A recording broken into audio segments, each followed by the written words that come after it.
Bonjour mes élèves de 4e, on se retrouve ensemble pour faire la suite de notre nouveau parcours sur la nutrition végétale. Donc on va avoir besoin à nouveau de mon site internet madameduserre.fr. Je vous laisse donc vous connecter.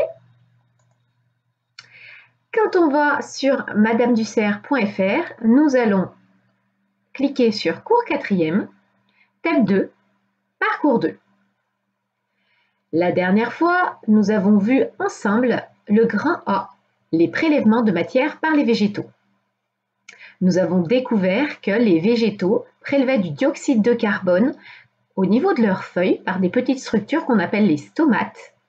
Et on a découvert que les végétaux prélevaient de l'eau et des sels minéraux au niveau de leurs racines et plus particulièrement au niveau d'une zone constituée de poils absorbants. Aujourd'hui, nous allons étudier le grand B.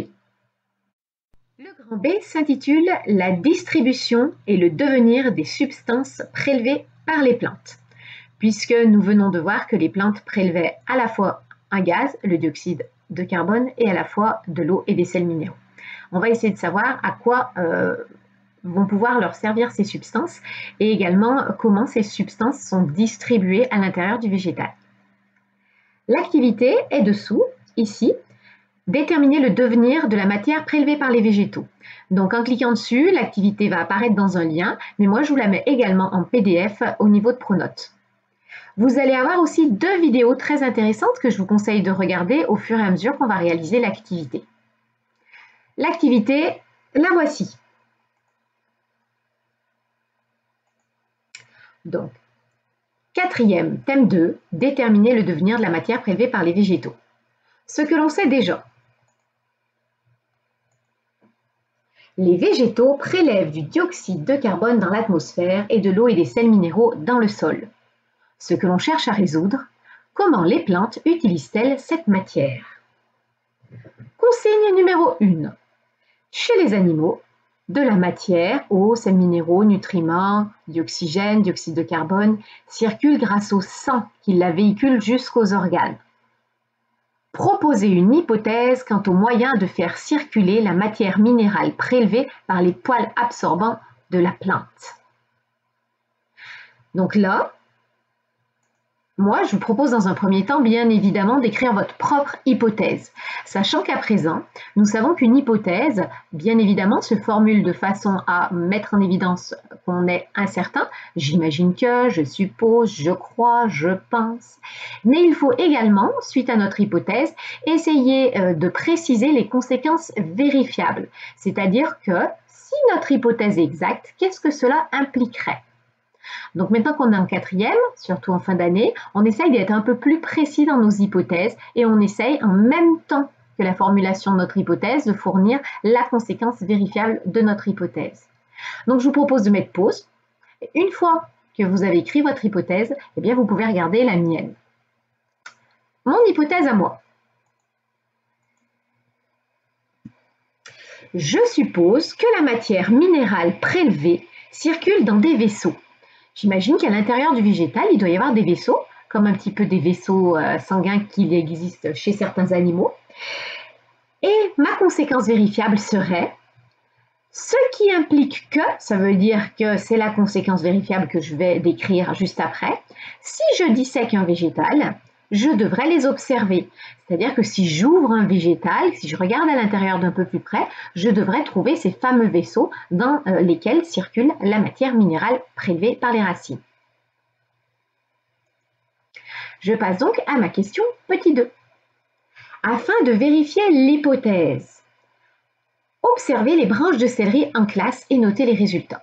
Alors là, nous étions censés faire une manipulation, une expérience, et malheureusement, on ne peut pas la faire. Alors, vous pouvez essayer de la faire chez vous parce que ça fonctionne très très bien. Et si vous n'avez pas le temps, c'est pas grave, on va regarder une petite vidéo qui va nous la décrire. C'est une expérience qui fonctionne très bien avec des feuilles de céleri, mais en réalité, on peut la faire avec tout type de feuilles végétales. Les feuilles de céleri fonctionnent bien tout simplement parce que ce sont des grosses feuilles et comme ça nous permet de voir très bien la structure interne. Donc, il n'y a rien de plus simple, on prend 2 feuilles de céleri puisqu'on va faire 2 expériences.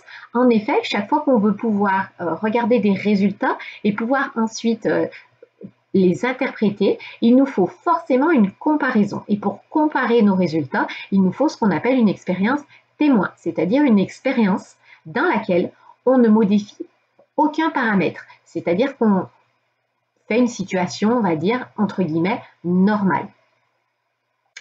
Cette expérience, la voici en image, c'est-à-dire qu'on prend une feuille de céleri qu'on met dans un verre d'eau.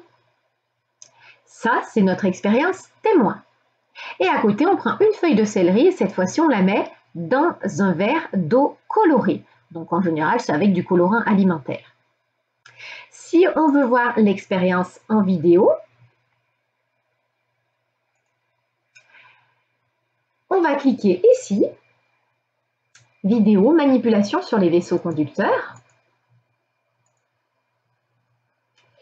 Il y a une petite vidéo qui va nous montrer ce qu'on obtient.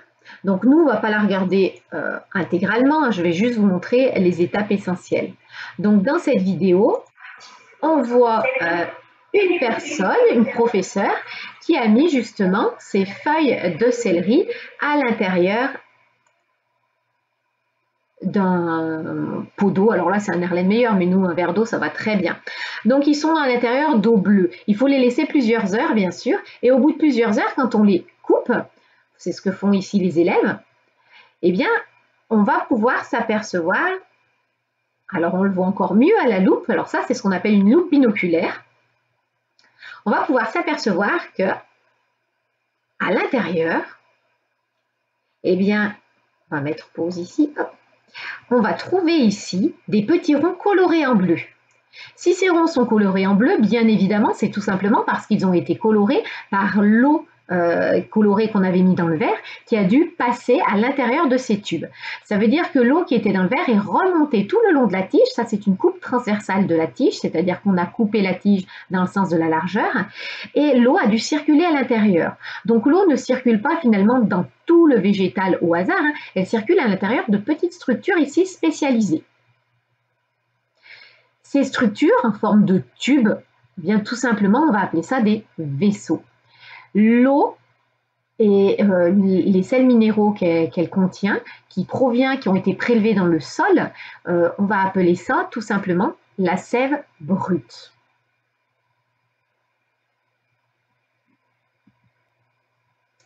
Donc si je reviens à mon activité, ici,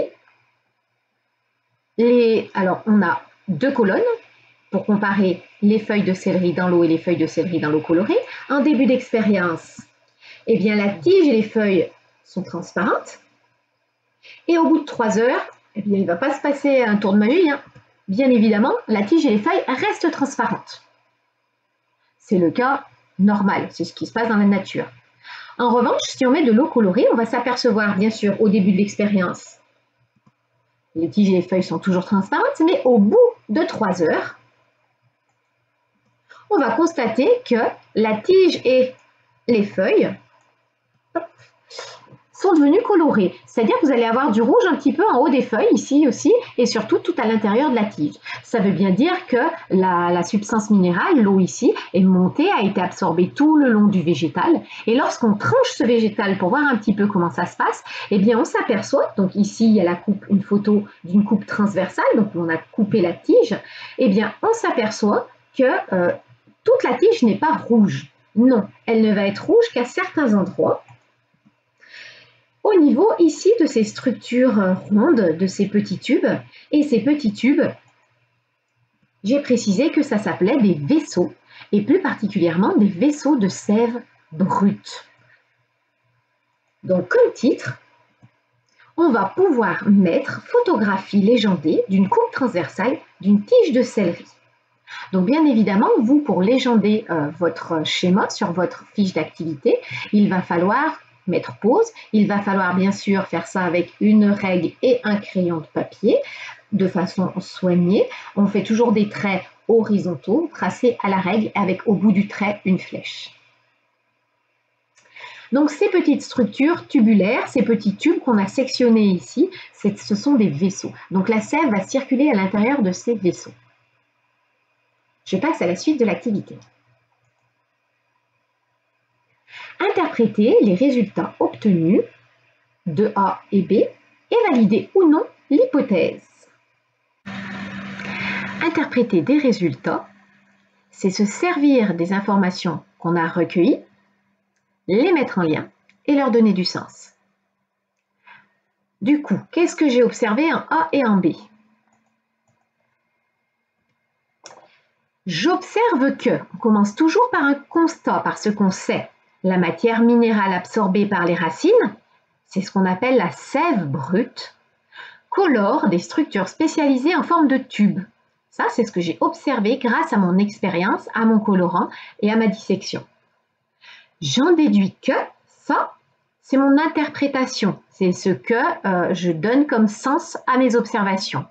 La sève brute circule dans des vaisseaux pour aller des racines jusqu'aux feuilles. Étant donné que la sève provenait des racines et qu'on a retrouvé la coloration jusqu'à l'intérieur des feuilles, eh bien on en déduit bien que la sève est passée par là, puisqu'elle a mis son colorant à l'intérieur de ces petites structures tubulaires. Mon hypothèse est validée. On a réussi à prouver que la sève circulait à l'intérieur de vaisseaux.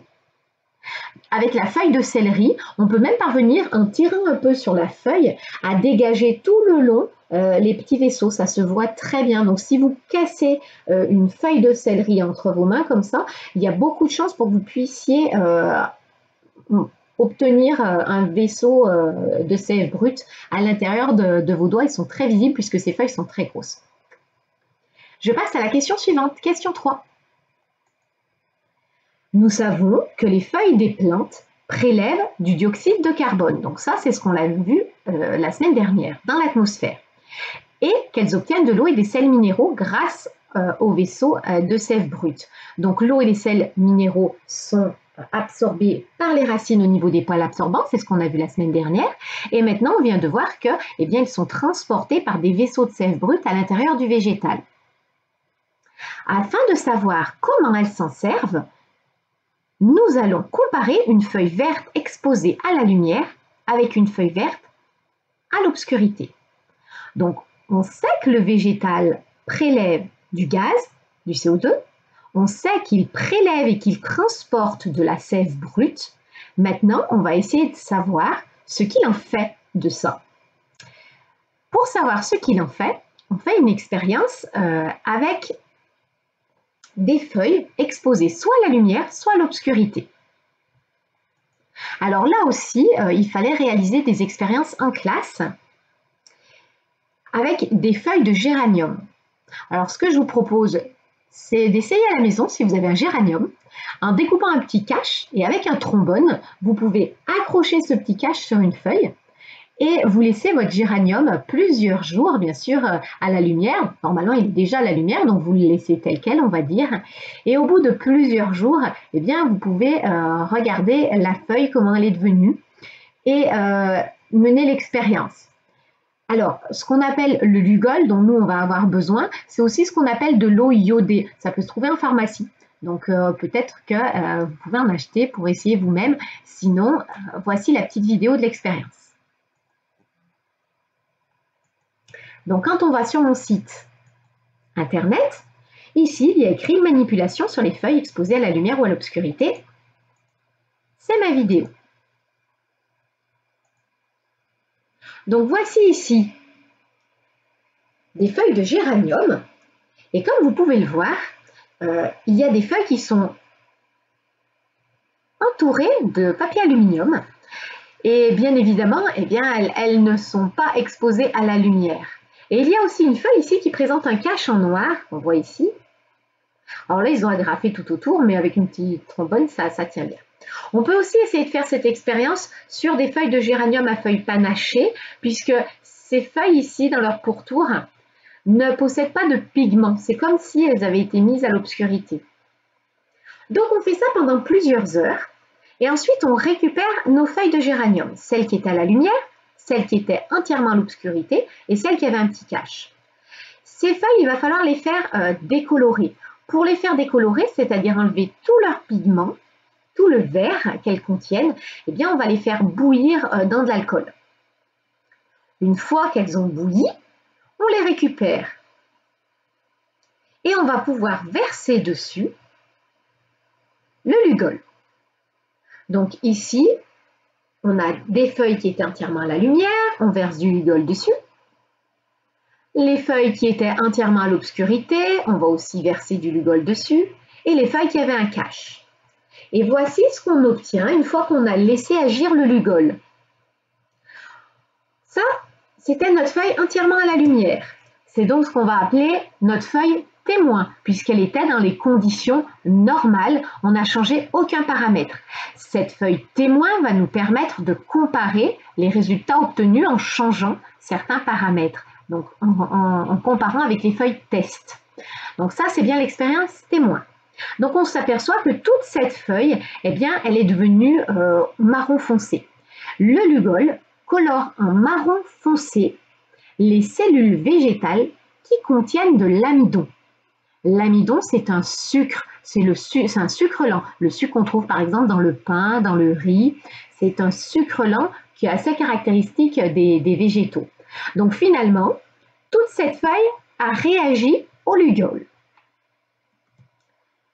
Ici, voici la feuille particulière, c'est-à-dire la feuille de géranium panachée. Et on s'aperçoit que là, à son extrémité, eh bien, elle est restée incolore, elle n'est pas devenue marron.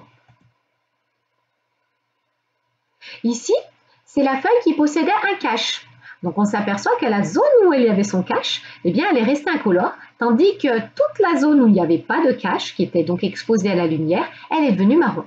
Elle a donc réagi avec le Lugol.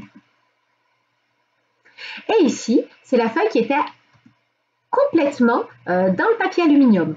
Et on s'aperçoit que cette feuille, eh bien, elle est restée complètement incolore, elle n'a pas réagi avec le Lugol. Grâce à cette vidéo, on va pouvoir noter nos résultats dans notre tableau de résultats. Donc je reviens à ma fiche d'activité. Feuille à la lumière, feuille avec cache. Donc nous, j'ai pas écrit feuille avec petit cache, feuille panachée. On fait que l'expérience témoin, feuille à la lumière, et l'expérience avec cache. D'ailleurs ici, c'est bien de rajouter que c'est le témoin.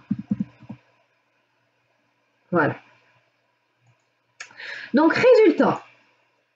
Eh bien, j'observe que, attention, on est dans l'observation des résultats.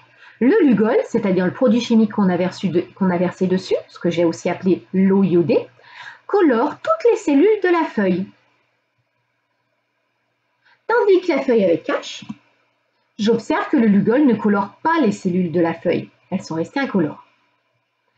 Interprétation. Donc cette fois-ci, je vais devoir donner du sens à mes observations. Étant donné qu'on m'a expliqué que le Lugol colore l'amidon, un sucre lent en brun noir, j'en déduis donc ici qu'à la lumière, puisque ici ma feuille était à la lumière, toutes les cellules de la feuille ont fabriqué de l'amidon.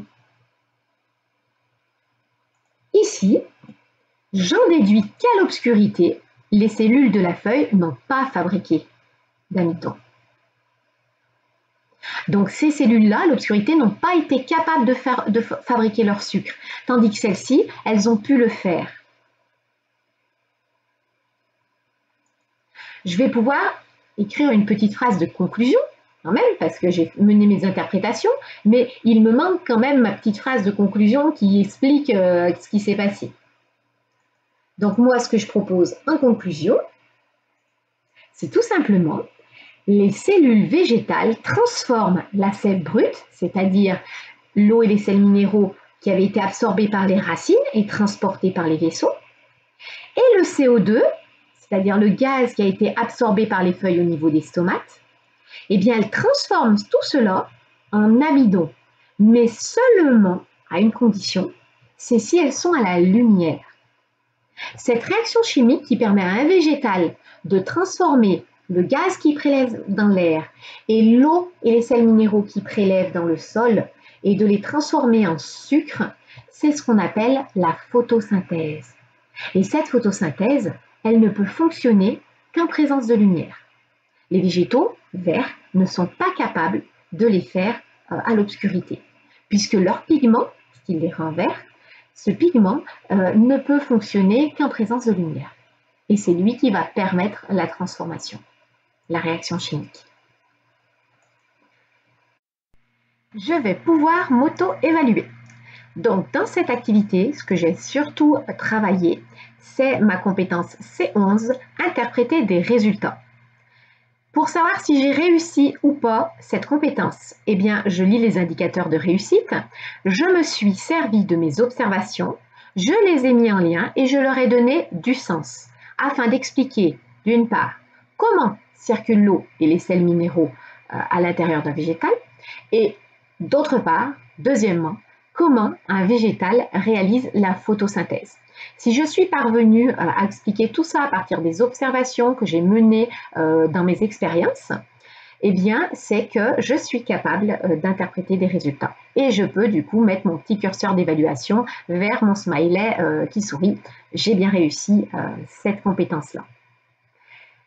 À présent, avant de passer à la leçon, on peut quand même s'interroger sur l'utilité de ces sucres au sein d'un végétal, de ce qu'il va en faire. Pour savoir ce qu'il fait de ce sucre, eh bien, on peut regarder dans le livre un exemple. Donc, j'ouvre mon livre.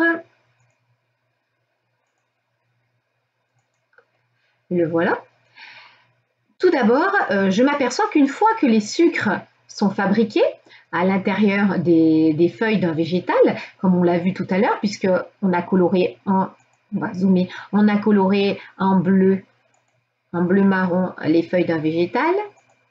Eh bien, une fois que les cellules sont colorées, le sucre va pouvoir être distribué dans tout le végétal. Donc pour cela, le sucre, il emprunte à nouveau des vaisseaux.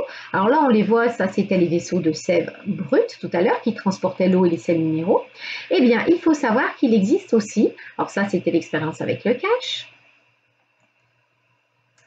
il faut savoir qu'il existe aussi des vaisseaux de sève qui contiennent du sucre, c'est-à-dire que la sève brute avec l'eau et les sels minéraux ne se mélange pas à la sève qui va contenir le sucre fabriqué à l'intérieur des feuilles.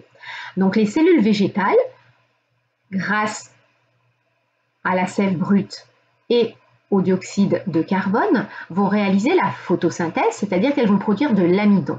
Et cet amidon, ensuite, elles vont le distribuer, le faire passer à tout le végétal. Et pour cela, il va emprunter des vaisseaux. Et ces vaisseaux sont particuliers. Ce ne sont pas les mêmes. Ce sont d'autres vaisseaux. On les appelle les vaisseaux de la sève. Et cette fois-ci, on ne dit plus sève brute, on dit la sève élaborée. Donc la sève élaborée, elle part cette fois-ci des feuilles et elle va distribuer son contenu à toutes les cellules du végétal pour leur permettre de grandir, bien sûr, et d'être en bonne santé. Ensuite, que va devenir ce sucre, cet amidon? Eh bien, la plante est capable, dans un premier temps, on va le voir ici, de le stocker, de faire des réserves. Donc ici, on voit par exemple un végétal au cours des saisons. Printemps, été, automne, hiver. Ce végétal, on voit dans ces petits graphiques la proportion au cours des saisons de réalisation de la photosynthèse, de sa respiration, de sa croissance et du stockage. On voit qu'au printemps, le végétal, alors au printemps, la photo elle est ici, vous vous en doutez, le végétal a des feuilles, il est en bonne santé, eh bien on voit qu'il réalise un peu de photosynthèse, on voit qu'il respire beaucoup, alors la respiration va se faire à travers les stomates. Il y a des stomates sur les feuilles, mais il y en a aussi sur les tiges et les racines. Donc un végétal, n'oubliez pas, c'est un être vivant et tous les êtres vivants respirent. Donc le végétal, bien sûr, fait de la photosynthèse à la lumière, mais surtout, comme nous, il respire, il peut faire les deux. Il respire un peu, il va bien sûr beaucoup grandir, c'est pour ça qu'au printemps, on voit beaucoup de nos arbustes, par exemple, qui prennent des rameaux, qui prennent des nouvelles feuilles, des nouvelles tiges, etc. Il y a une phase de croissance importante et il y a une petite phase de stockage. Alors, qu'est-ce que ça veut dire stockage? Ça veut dire que le végétal va pouvoir mettre son sucre à l'intérieur d'organes de réserve. Ça peut être parfois des racines et surtout, comme vous allez le voir ici, ça peut être des graines et des fruits. Donc, Donc souvent, les végétaux stockent à l'intérieur de leurs graines ou de leurs fruits leur sucre. Pourquoi ils le stockent ici? Tout simplement parce que ça va servir ensuite à leur progéniture, c'est-à-dire que dans les graines, il y a bien sûr des embryons et ces embryons pourront utiliser cet amidon qui a été stocké par leurs parents pour grandir et se développer. Donc il y a une petite phase de stockage. Ici, à l'été, on voit qu'il y a beaucoup de photosynthèse, c'est normal, hein, il y a beaucoup de soleil et les arbres sont très feuillus. Il y a beaucoup de respiration puisque le végétal est en pleine activité, donc il respire beaucoup. Il y a une pleine phase de croissance, le végétal grandit encore, et il y a une grande phase aussi de stockage puisqu'il va fabriquer toutes ses graines et ses fruits. En automne, l'arbre commence à perdre ses feuilles. Donc forcément, il va y avoir une phase de respiration un peu moins importante, puisqu'on a un petit peu moins de feuilles. Il va y avoir toujours une phase de photosynthèse, puisque la lumière est quand même importante en automne, même si l'arbre a perdu quelques feuilles. Il y a une phase de croissance qui est vraiment minime et par contre, il y a une énorme phase de stockage, c'est-à-dire qu'en automne, le végétal va stocker énormément de sucre à l'intérieur de ses organes de réserve et souvent dans ses racines pour lui permettre par la suite, lui aussi, de survivre en hiver. Puisqu'en hiver, le végétal n'a plus aucune feuille. C'est la photographie d'ici. Donc bien sûr, s'il n'a plus de feuilles, il ne peut plus du tout faire de photosynthèse. Il respire encore un tout petit peu grâce à ses tiges et ses racines, mais pas beaucoup puisqu'il a perdu ses feuilles qui lui permettaient de respirer aussi. Il ne grandit pas, il ne peut pas, hein, c'est pas une phase de croissance puisqu'il ne peut plus réaliser de photosynthèse et de respiration, donc il peut très peu fabriquer de sucre. Et bien évidemment, il ne stocke pas. Alors comment il fait pour vivre durant cette période? Il va vivre sur les réserves qu'il a constituées en automne surtout. Donc en gros, un végétal va réaliser la photosynthèse et la respiration afin de pouvoir obtenir des sucres. Et ces sucres vont lui permettre deux choses. D'une part, de grandir, d'autre part, de faire du stockage, soit pour lui, pour résister durant l'hiver, soit pour ses petits, c'est-à-dire pour mettre ses graines et ses fruits qui permettront à ses embryons ensuite de se développer. Donc c'est très important pour lui de fabriquer des sucres pour vivre et pour se reproduire. À présent, on va pouvoir écrire notre leçon. Donc la leçon est disponible bien sûr sur mon site internet, j'y retourne.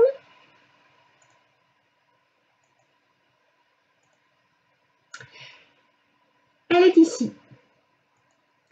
Donc ce que je vous propose, parce que moi je vais la lire assez rapidement, c'est vous de mettre pause sur l'écran et de la noter bien sûr sous votre grand B, à droite de votre cahier. Normalement toutes les leçons sont écrites à droite. Votre activité est collée en face à gauche. Donc, qu'est-ce qu'on va pouvoir noter? On va noter les substances prélevées par les racines forment un liquide riche en eau et en sels minéraux. C'est ce qu'on a appelé la sève brute. La sève brute est transportée dans toute la plante, mais pas n'importe comment. On l'a prouvé en regardant, en disséquant une feuille de céleri. C'est transporté par des vaisseaux conducteurs. En présence de lumière, attention, c'est très important puisque ça ne fonctionne pas à l'obscurité.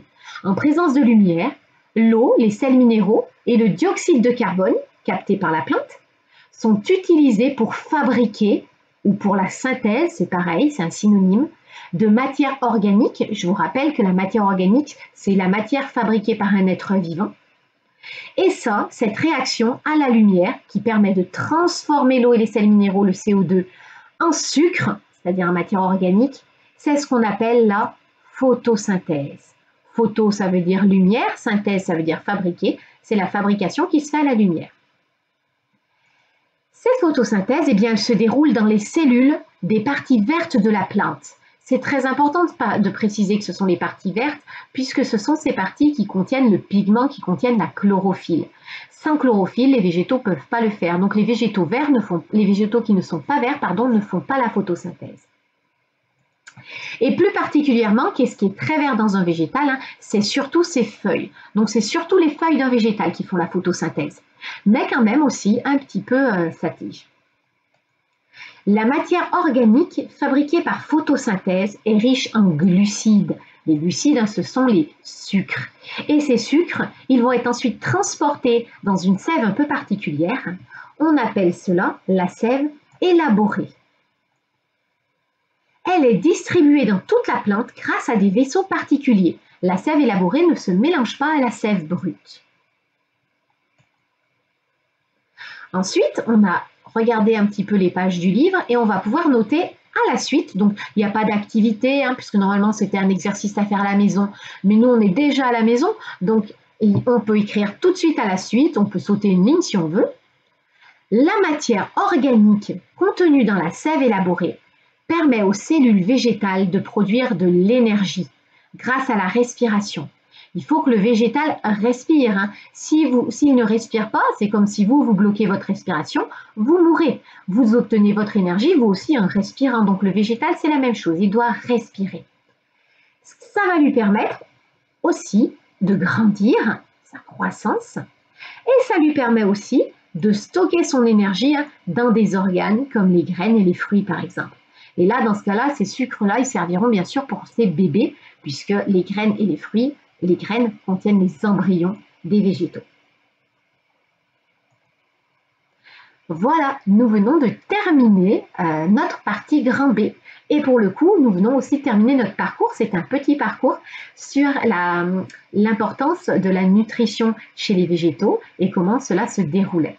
Donc, nous venons de voir plus particulièrement la photosynthèse et aussi, bien sûr, l'importance de la respiration pour pouvoir utiliser, fabriquer, tout d'abord, des nutriments, des glucides, l'amidon, et pour pouvoir ensuite les utiliser pour pouvoir grandir ou les stocker dans des organes de réserve. J'espère que ça n'a pas été trop compliqué. Si vous avez éprouvé des difficultés dans cette activité, n'hésitez pas à me le dire, à m'envoyer des questions. N'hésitez pas aussi à revoir cette vidéo et à bien mettre au propre votre leçon et votre activité. Je vous dis à bientôt mes élèves. Au revoir.